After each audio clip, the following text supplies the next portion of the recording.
What did you have for breakfast this morning? Or for dinner last night? Chances are that you probably consume some type of meat product, whether it be chicken, beef, pork, etc. But did you know that the livestock industry has a huge impact on climate change? You might have heard of Meatless Mondays, which is an initiative to drive people to not eat meat 1 out of 7 days a week, to introduce plant-based diets in order to lower the carbon footprint of the meat industry. Since meat-free diets are not an attainable everyday diet for everyone, my goal is to get you to participate in Meatless Mondays or to replace some meals with plant-based alternatives for the sake of the planet. Now let's discuss how maintaining livestock and producing meat is affecting the planet negatively. Yeazer from the University of Michigan explains that meat consumption is bad for the environment due to the greenhouse gases that are emitted and the excessive use of pesticides, fertilizer, water, and fuel. Industrial meat accounts for 14.5% of greenhouse emissions, according to Christiansen.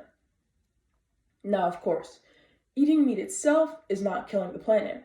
It is the fact that you are continuing the supply-demand chain where the suppliers harm the planet to create product to feed the demand.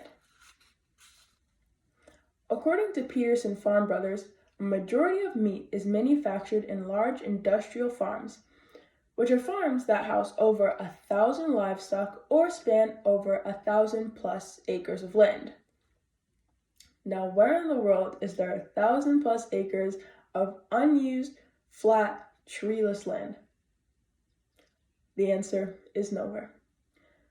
This drives the farmers to contribute to deforestation in order to provide space for their livestock and the food needed to raise their livestock. Greenpeace claims that industrial meat is the single biggest cause of deforestation globally. Since part of the land needed for livestock is to grow the food to use to raise the livestock, it would make more sense for the land to be used for crops for human consumption, rather than using up more land to hold the livestock that are being fed.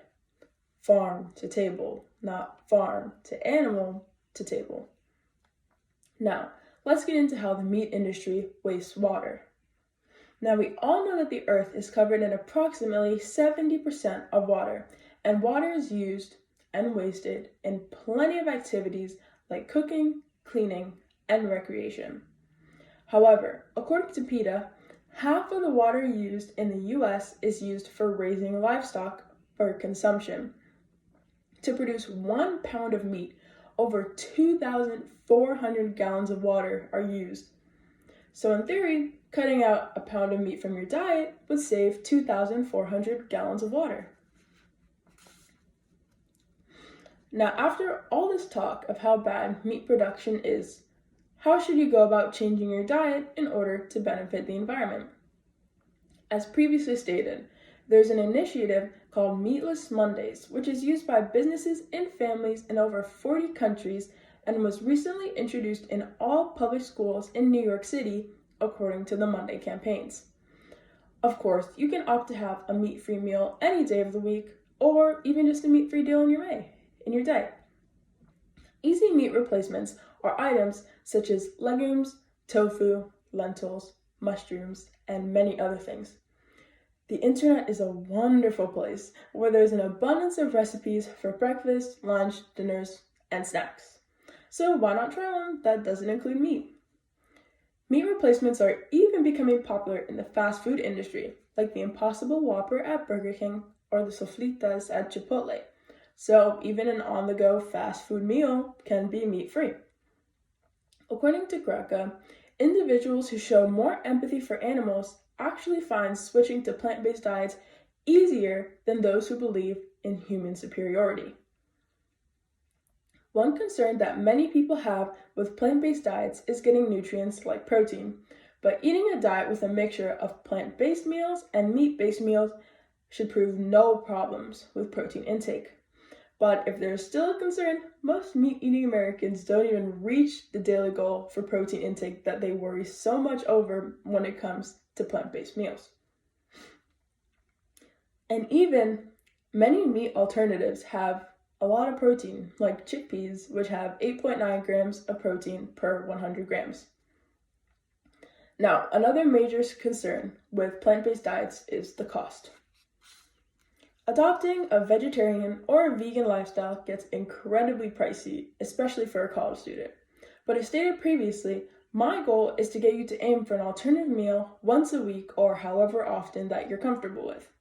Target has great affordable freezer options like Holy Veggie, which carries cauliflower chicken and pizza, or Sweet Earth, which carries General Tso's tofu with 11 grams of protein and butter chicken with 16 grams of protein.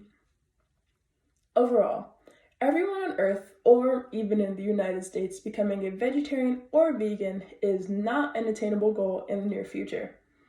But knowing the environmental impact of what you eat can help you to make more conscious choices when choosing what you eat, and can drive individuals to take a stab at some plant-based alternatives and potentially add them into their regimen.